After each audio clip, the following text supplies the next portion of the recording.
Hola, en este tema vamos a ver cómo está regulada la eutanasia en algunos países europeos. Vamos a ver cómo se ha solucionado este problema, si se ha regulado penalmente y cómo se ha regulado. Y bueno, se puede afirmar ya en un primer momento que la eutanasia es ilegal en la mayor parte de países. Pero vamos a ver en concreto qué requisitos se piden. Empezamos por Holanda, es el primer país que legalizó la eutanasia en el 2001. Pues se limitó a aquellos casos en los que el sujeto sufriera dolores insoportables y no hubiera ninguna esperanza de curación. Teniendo en cuenta que esa ninguna esperanza de curación se determinaba en el momento, es decir, no se determinaba pensando en los avances posteriores. Y bueno, pues siempre los médicos tenían que consultar a un colega, es decir, tiene que haber un segundo experto que emitiera un informe a favor. Y solo en el caso de que hubiera dudas, pues se recurría a la justicia. Legalmente está previsto así, pero claramente, poquísimos casos han llegado al ámbito judicial porque se ha extendido su uso con bastante tranquilidad. Los requisitos que se piden expresamente, concretamente, son que debe existir una petición voluntaria y reflexionada por parte del paciente, es decir, no tiene que haber sufrido ningún tipo de coacción o al menos tener noticia de esta coacción. Y tiene que ser fruto de una reflexión, en términos un poco genéricos y bastante vagos. También tiene que encontrarse en una situación de sufrimiento insoportable. También acudimos aquí a una noción bastante subjetiva, la cuestión de insoportable, y en la que a lo mejor se olvidan la existencia de paliativos, etc. Debe ser informado acerca de la situación en la que se encuentra y de sus perspectivas, es decir, de su futuro más inmediato. El médico y el paciente tienen que llegar juntos a la conclusión, es decir, no tiene que ser el médico o el paciente el que induzca al otro a tomar esta decisión. Y lo que es más importante, que le da mayor seguridad, es la necesidad de una supervisión de un segundo médico, de una segunda opinión, el que diga que la situación es esa y que se dé así de esa manera vía libre a la práctica de la eutanasia. Lo que es más discutible, es decir, es un sistema que se aplica desde el 2001 y se viene aplicando normalmente, es la previsión de que incluso los mayores de 12 años puedan solicitar la eutanasia. En este caso, claro está, tendrán que participar también los padres, y si el médico tiene la convicción de que no existe ninguna otra solución y que el sufrimiento, otra vez se repite, es insoportable, se puede aplicar. Y veremos cómo esta inclusión de menores de edad ha tenido también reflejo en otros países. En Bélgica aprobó la ley de eutanasia en el 2002 y los casos son bastante parecidos. Se permite que los adultos en una situación incurable puedan elegir que se ponga fin a su vida, siempre con el certificado del médico y siempre ante este sufrimiento insoportable. Nos utilizan normalmente los mismos conceptos, mismas palabras. Más actualmente, el Parlamento en el 2014 aprobó la aplicación de esta ley a menores de edad que se encontraran, eso sí, en estado terminal y con el consentimiento de los padres. Fue muy discutida esta reforma, pero digamos que tanto la ciudadanía como los médicos casi mayoritariamente estaban a favor de esta ley y se aprobó y se aplica hoy en día.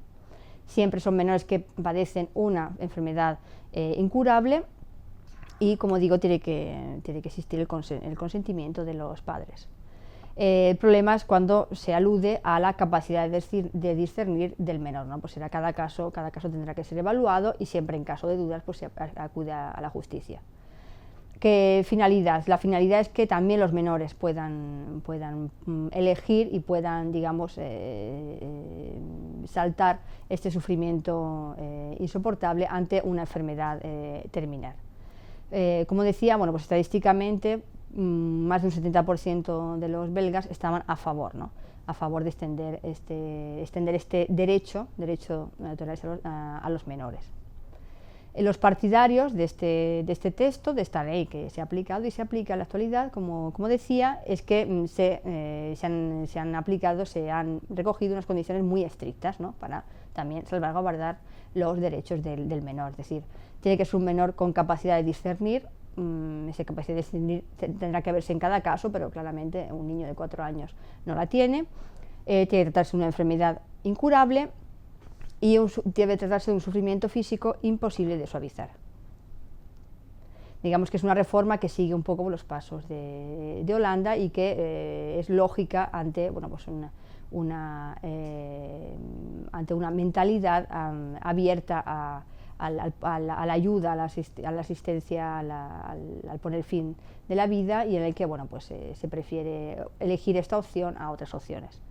También en Luxemburgo, un poco más tarde, en el 2009, se ha aprobado la ley de eutanasia, sigue el ejemplo belga.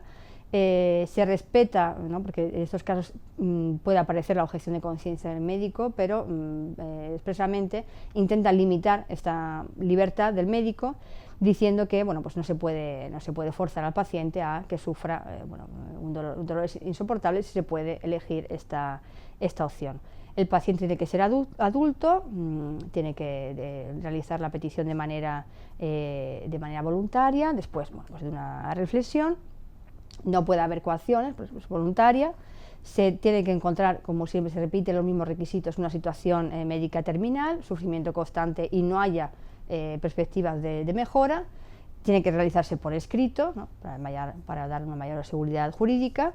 Y el médico, en todo caso, tiene que informar al paciente de su estado, de su condición actual y también del futuro más inmediato, y también debe informar de los tratamientos paliativos, ¿no? En este caso, Luxemburgo ha querido incluir legalmente el ofrecer las opciones que tiene el paciente, cosa que los demás países no han hecho. Y también, como siempre, se pide la opinión. Es obligatoria la opinión de un segundo experto, de un médico ajeno al tratamiento del paciente. Otro de los países, los países de los que más se habla, pero que curiosamente no regulan este aspecto, es Suiza. Digamos que el derecho a morir, en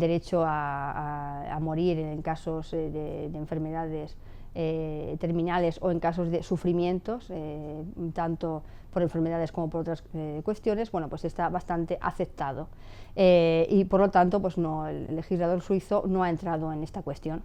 Además, el Tribunal Federal Suizo afirmó que el suicidio asistido era legal, es decir, no estaba prohibido, era legal, y que deriva del derecho que tienen todas las personas a decidir sobre su futuro, ¿no?, independientemente de su estado de salud. Por eso decía que, y ahora veremos, la eutanasia está permitida tanto en casos de sufrimientos debidos a enfermedades terminales como sufrimientos incluso psicológicos. Es decir, todo nace del derecho a decidir de las personas qué es lo que va a ser de su vida. Además, en el 2013, como decía, se ampliaron los supuestos a personas sanas que no padecían enfermedad terminal. Esto deriva de la afirmación de la declaración del Tribunal Federal que acabamos de ver. Es decir, bastaría un sufrimiento vital para para no considerar ilegal la asistencia a la eutanasia. De hecho, internacionalmente es conocida el caso suizo porque existen diferentes organizaciones. Las más importantes son la organización Exit y la organización Dignitas. La primera solo acepta a pacientes que sean suizos o bien residentes en Suiza, y la segunda, en cambio, Dignitas, acepta cualquier tipo de pacientes, tanto con sufrimientos derivados de enfermedades terminales como con personas con sufrimientos, se pueden llamar sufrimientos psicológicos, y acuden muchísimas personas a esta asociación a poner fin a su vida, es decir, a que sean asistidas en ese momento. Y se ha hablado por ello, se habla comúnmente desde hace ya varios años del turismo de eutanasia, que además se ha duplicado en los últimos años, desde 2008 a 2012. Digamos que es una meta turística en el ámbito eutanásico. Gracias por la atención, nos vemos en la próxima lección.